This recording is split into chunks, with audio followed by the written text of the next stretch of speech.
Chapter 1416. Agad naman siyang tinulungan ni Elliot sa banyo. Matapos lumipas ang pagduduwal, namutla ang kanyang mukha. Elliot, pasensya na. Hindi ako nakapagpigil ngayon lang.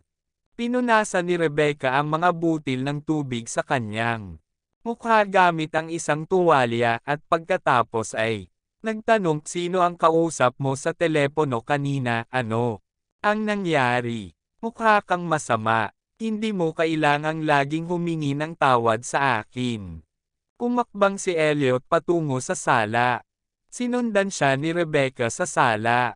Hulaan ni Rebecca, Elliot, nawala ba ang galit ng tatay ko sa iyo? Pakiramdam niya ay hindi siya pinoprotektahan ng mga tao sa paligid niya kaya nawala ang galit niya sa lahat at pinagalitan din niya si Lorenzo. Ang babaeng pumatay sa tatay mo ay tinago ko noon. Pero ngayon, nahanap na ni Lorenzo. Naisip ni Elliot na kailangang ipaliwanag sa kanya ang bagay na iyon kaya itinigil ng iyong ama ang lahat ng trabaho ko. Biglang naging itim ang mukha ni Rebecca, sisisi ka ng tatay ko. Magmamakaawa ako sa kanya. Pinutol siya ni Elliot, sa tingin mo baka pakipakinabang para sa iyo na magmakaawa sa kanya. Tiningnan ni Rebecca ang masungit nitong mukha at bumangon ang takot sa kanyang puso. Ano ang dapat kung gawin? Hindi ka na pinaniniwalaan ng tatay ko, baka tutulungan niya si Lorenzo na makatayo. Mahal na mahal ka ni Lorenzo kung mahal ka ni Lorenzo. Hindi mahalaga sa iyo na angat si Kyrie, mahinang sabi ni Elliot. Kumunot ang noo ni Rebecca na labis na nag-aalala.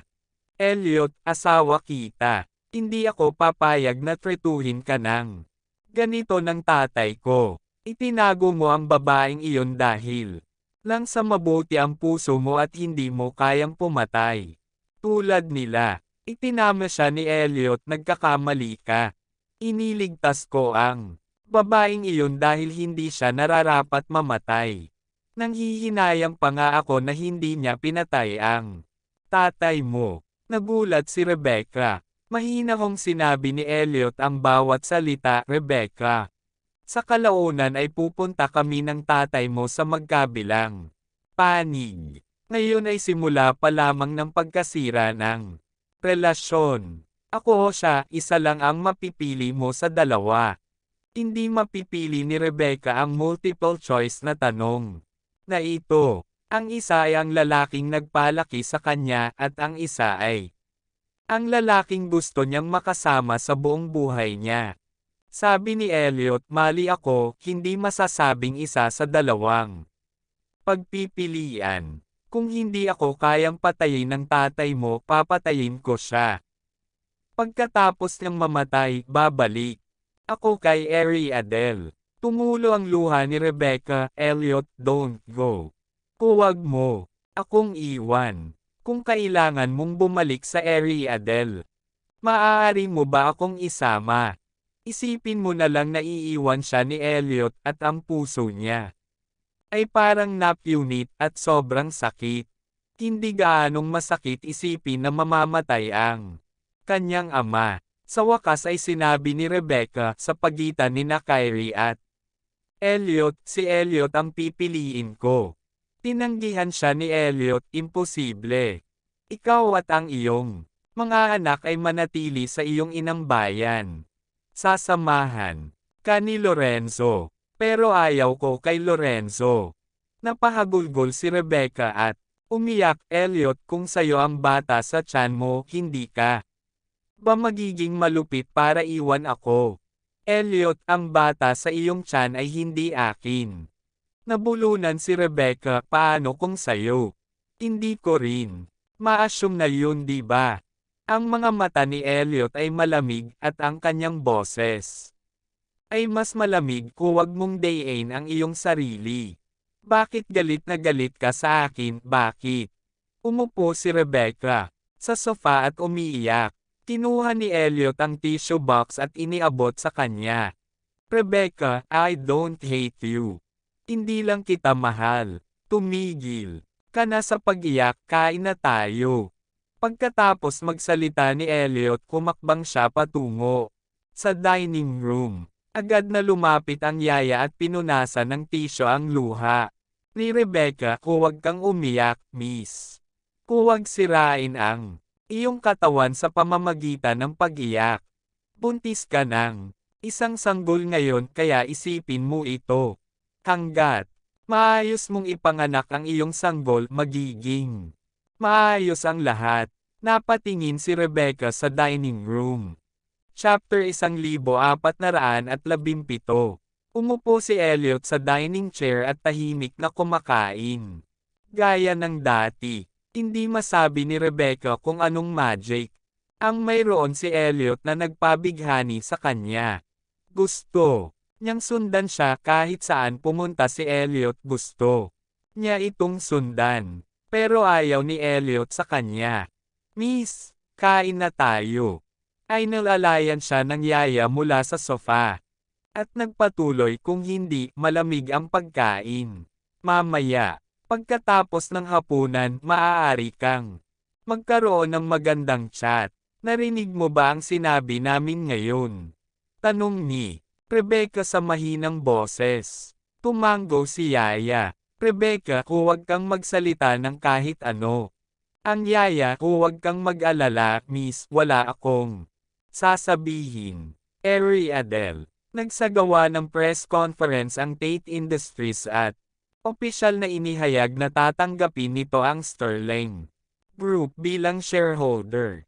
Ang layunin ng malalim na kooperasyong ito sa pagitan ng dalawang partido ay hindi lamang dahil ang Tate Industries ay nangangailangan ng capital injection upang madaig ang mga paghihirap, kundi pati na rin dahil ang Sterling Group ay gustong lumawak sa mga bagong larangan. Sa screen ng computer ng Wonder Technologies, broadcast ni Wanda ang live na broadcast ng conference.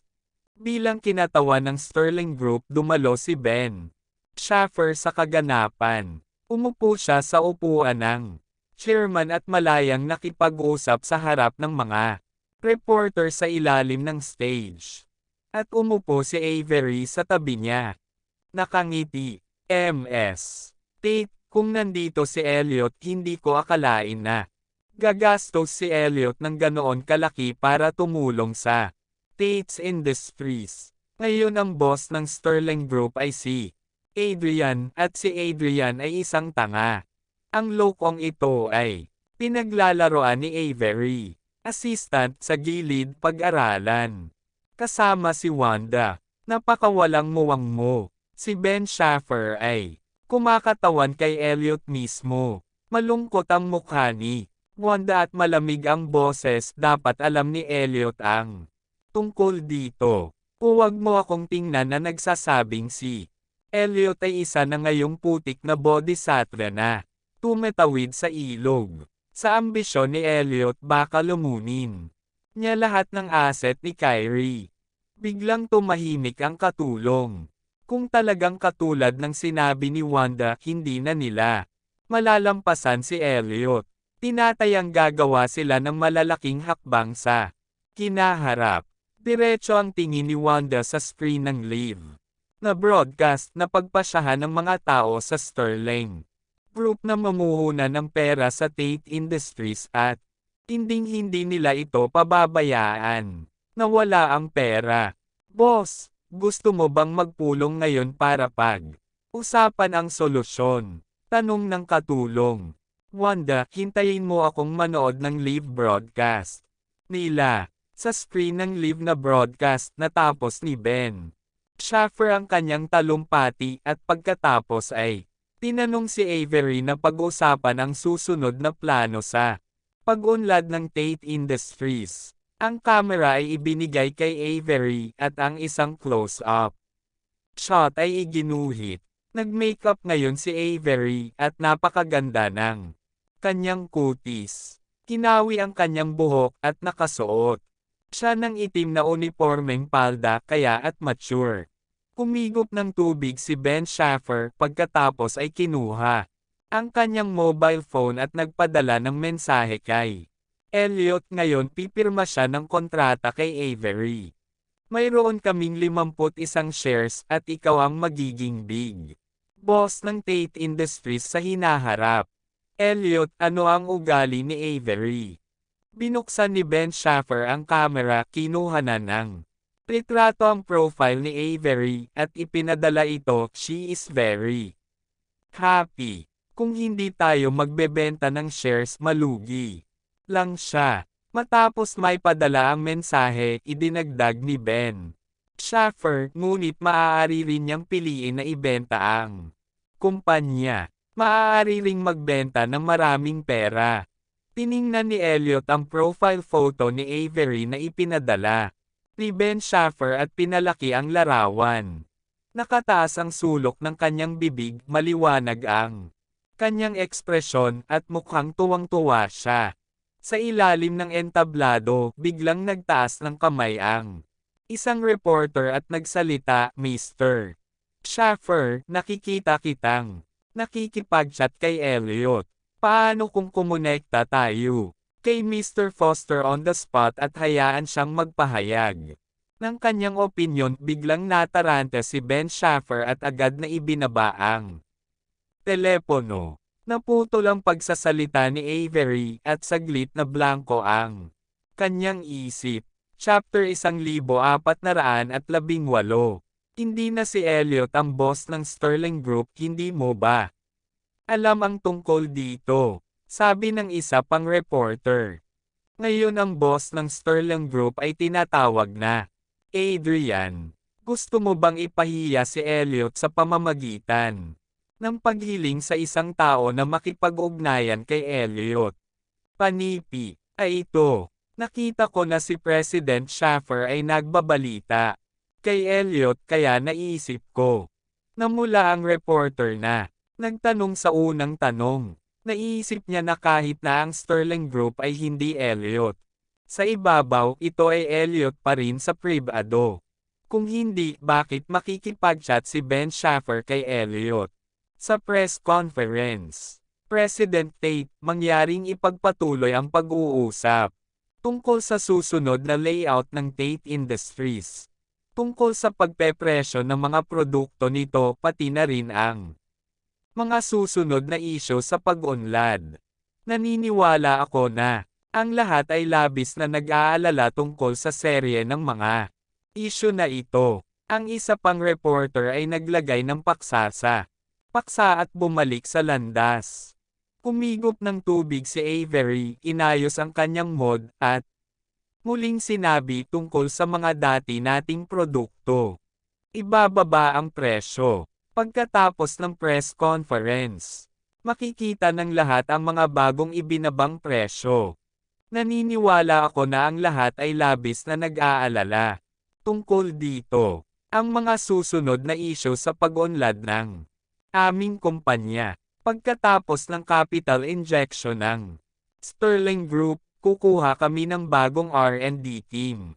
Ito ay isang napaka-mature na koponan at ang mga miyembro ng koponan ay ibubunyag sa iyo sa tamang oras. Naniniwala ako na ang kanilang pagdating ay magbubukas ng pinto sa lahat. Isang mas kapanabik na teknolohikal na buhay. Nang makita ito ni Wanda, biglang sumakit ang kanyang mga templo at malakas na tumibok ang kanyang puso. Si Avery ay kukuha ng bagong R&D team. Hindi pa ito narinig ni Wanda, kaya medyo nabigla siya nang biglang malaman ang balita. Bilisan mo at abisuhan ang mga executive ng iba't ibang departamento na magkaroon ng pulong sa conference room. Hindi makaupo si Wanda, ngunit nag-utos. Kinuha ng assistant ang order at agad na tumawag para ipaalam. Maya-maya, tinulak ng katulong ang pinto at pumasok. Ms. Tate, ang departamento ng R&D ay sama-samang humingi ng pahintulot. Wanda, ano? Ang katulong, ang mga taong kinuha mo sa mataas na presyo ay sama-samang humingi ng bakasyon ngayon.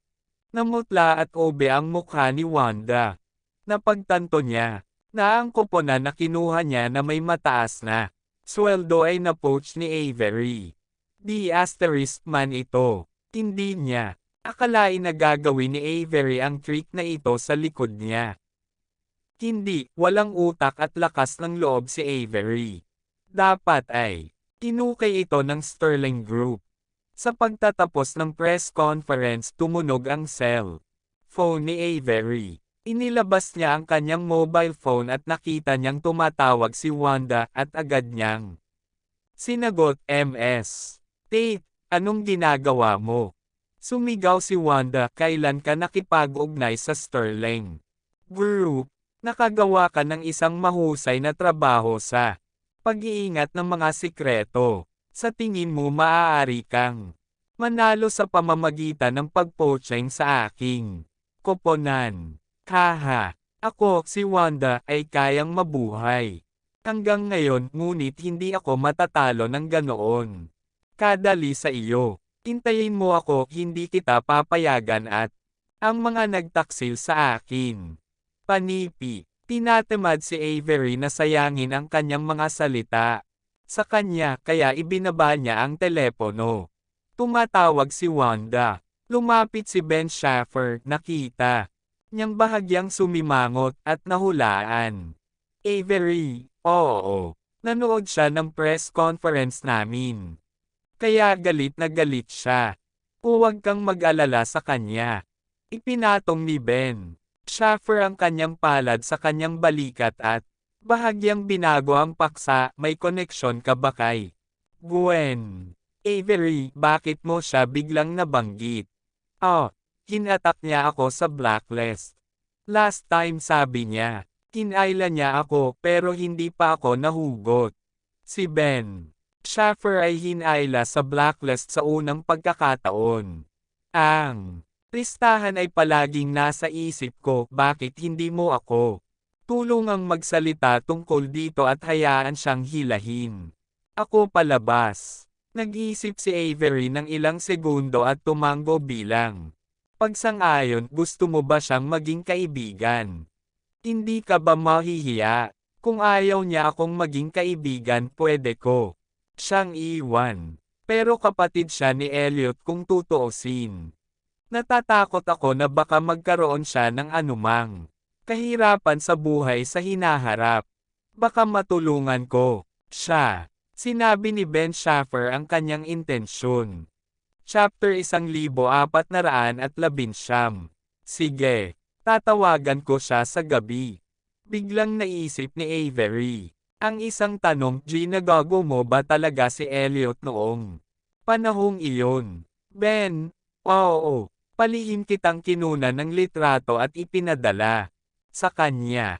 Ano ang sinabi niya? May tumatalo na liwanag sa mga mata ni Avery. "Ben, ang ganda mo daw. Nagsinungaling ka sa akin." Hindi siya magsasalita ng ganyan. Hindi naniwala si Avery. Tanong ni Ben Schaffer, "Kung gayon, ano sa palagay mo ang sasabihin niya kapag nakita niya ang iyong larawan?" Nag-isip sandali si Avery at sinabing, "Malamang wala siyang sasabihin tungkol sa mga larawan ko." "Ben, ha. Kilala mo pa siya." Pero wala siyang sinabi, baka may naisip siya. Kung dati, baka hulaan ko kung ano ang iniisip niya, pero ngayon, hindi ko na siya mahulaan. Bagamat hindi siya mahulaan ni Avery, wala siyang pakialam. Basta babalik at babalik si Elliot sa tabi niya, sapat na.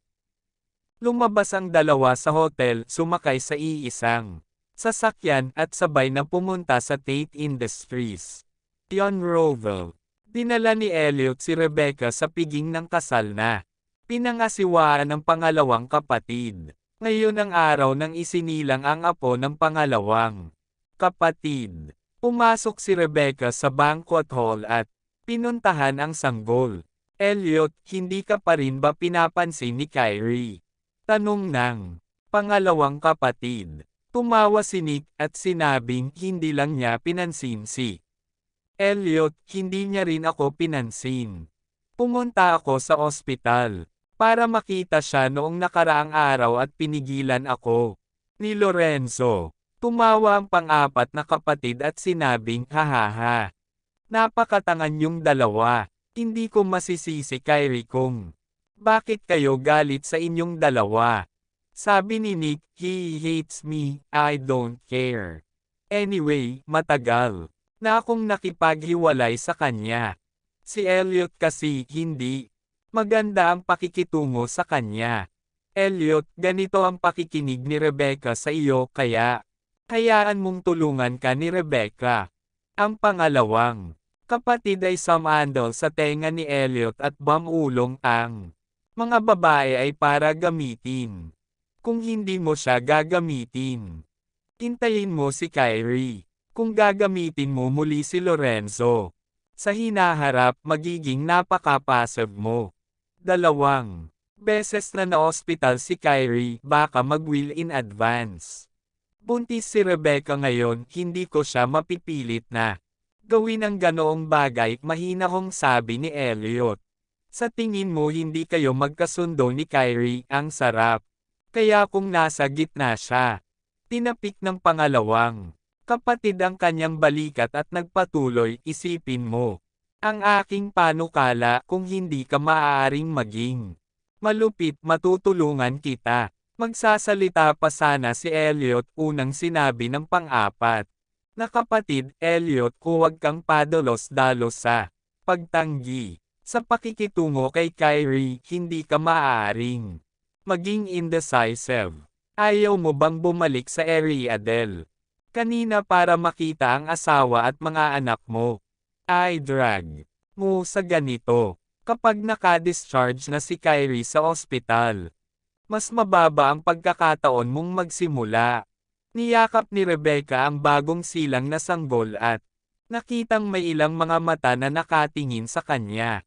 Tumingin siya agad, nakatingin sa kanya ang pangalawang master, ang ikatlong master at ang pang-apat na master si Elliot lang. Ang umiinom na may dalang wine glass. Nakangiting sabi ng lola ng munting sanggol, Rebecca. Ikaw ang pinag-uusapan nila. Sa palagay ko ay, tinuhulaan nila kung lalaki o babae ang sanggol sa iyong tiyan.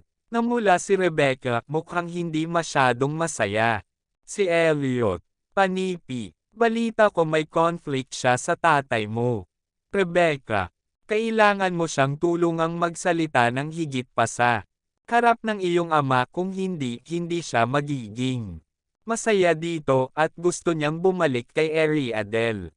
Hindi ako papayagan ng tatay ko. Walang magawang. Sabi ni Rebecca, hindi ko na alam ang gagawin ko ngayon.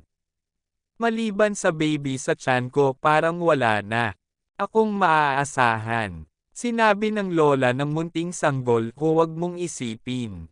Ilang taon na ang bata sa loob. Ngumiti si Rebecca, 2 buwan na ang sanggol. Chapter 1420, Avansville. Pagkatapos maghapunan ni Avery, isinama niya si Robert sa pamayanan. Isasama niya sana si Layla sa paglalakad. Pero kailangan ni Layla ng tutoring. Pagkatapos ng summer vacation, inayos muna ang pagsusulit sa paaralan at dahil dito bumaba ang ranking ni Layla. Nang hindi na hinintay na makausap ni Avery si Layla, nagkusa na si Layla na humingi ng tutoring. Nag-aalala noon si Avery na hindi papansinin ng kanyang anak ang pag-aaral, ngunit hindi niya inaasahan ang kanyang pag-aalala ay ganap na hindi kailangan. Boss, noong nasa Yountville ka, binigyan mo ako ng bonus kapag sinabi mo iyon pabalik. Sumunod kay Avery, ang bodyguard at dahan-daang naglakad, hindi ko naman sinasadyang sabihin iyon dahil malapit nang malugi ang kumpanya mo noon, di ba? Gayunpaman, namuhunan ka na ngayon sa Sterling Group. Natawa si Avery, I've been too busy these days. Nakalimutan ko. Mabangkarot man ako, ang bonus na dapat ibigay sa iyo. With that, kinuha ni Avery ang kanyang mobile phone at Direktang nag-transfer ng malaking halaga sa bodyguard. Agad na nambola ang bodyguard, "Boss, ang ganda. Ganda mo kapag nag-transfer ka ng pera sa akin. Avery, huwag mo akong purihin. Sa tuwing pinupuri mo, ako, pinagpapawisan ako. Pwede ba next time wag ka na magpagod?" Ang Sterling Group ay isang shareholder at kinukuha din nito ang karamihan ng mga pagbabahagi. Maaari mong hayaan ang mga tao ng Sterling Group na pangalagaan ito. Kailangan mo lang makatanggap ng mga dibidendo bawat taon. Kung ako sa iyo, diretso akong magretiro. Nakipag-chat sa kanya ang bodyguard. Avery, kung naglalaro ako sa bahay araw-araw, hindi ko kailangan ng bodyguard. Nagulat ang bodyguard pagkatapos ay sinabi kong, "Gayon dapat kang pumasok sa trabaho araw-araw. Sa tingin ko kailangan pa ng mga kabataan ng trabaho para pagyamanin ang kanilang sarili, kung hindi, nakakasawa." Natuwa si Avery sa kanyang reaksyon. "Kunin mo si Robert at tatawagan ko." Si Robert ay lumalakad ng kaunti pa steadily ngayon at hindi masyadong handang umupo sa cart. Kinuha ng bodyguard si Robert, binuhat at itinaas ito. "Dadalhin ko si Robert doon para makipaglaro sa mga bata." Itinuro ng bodyguard ang fountain. "Sige, hahanapin kita pagkatapos ng tawag." Sumang ayon si Avery na kailangang gawin ang usapin ni Ben Schaffer. Matapos buhatin ng bodyguard si Robert, diniyol ni Avery ang number ni Gwen. Mabilis na nakonekta ang tawag. Tanong ni Gwen, "Avery, hinahanap mo ba ako o si Hayden?" Baka pumasok na si Hayden sa school. Nakatira ngayon si Gwen kay Hayden. Una, takot si Gwen na mamuhay ng mag-isa. Pangalawa, ang bahay na tinitirhan ni Hayden ay medyo malaki, at si Hayden ay karaniwang nasa paaralan, kaya ang bahay ay karaniwang walang laman. Kaya nag-propose si Gwen na magpigil, pero hindi tumutol si Hayden. Mahinang sabi ni Avery, "Kung hinahanap ko siya, tatawagan ko siya." "Gwen, hinahanap kita dahil gusto kung pag-usapan si Ben Schaffer." Nakaramdam ng kaba si Gwen nang marinig ang pangalan nito. "Anong problema?" Sabi ni Avery, "Gusto ni Ben Schaffer na tanggalin mo siya sa blacklist. Nangako siya sa akin na hindi kanya guguluhin. Natatakot daw siya na baka magkaproblema ka sa hinaharap at matulungan ka. I think sincere siya. Gusto kitang alagaan." Ito ang uri ng pag-aalaga na inaalagaan ng isang kapatid na babae ang isang kapatid na babae. Pang-aasar ni Gwen, "Nako, napakawalandiya niya. Tiniling niya na sabihin mo sa akin. Sa pag-aalaga niyo sa akin ni Hayden, paano ko siya kakailanganin para alagaan ako? Pero dahil nahanap ka na niya, then I'll pull him out of the blacklist with reluctance." Sabi ni Avery, "Kung ginugulo ka niya at hindi ka komportable, sabihin mo sa akin, hahanapin ko siya." Bamantong hininga si Gwen, "Hindi na ako bata kapag hiniras niya ako, haharanggan ko siya ulit. Napakaganda ng buhay ko, bagamat hindi ako kinikilala ni Elliot at tinatrato mo ako na parang kapatid." Sabi ni Avery, "Hindi naman sa hindi kanya nakikilala. Mabagal siyang tao." Sabi ni Gwen, "Anyway, I think mas madaling pakisamahan si Hayden kaysa sa kanya. Baka may tadhana sa inyong dalawa." Tuwang-tuwa si Avery na napakaganda ng kanilang relasyon. "Kumusta ang trabaho mo?"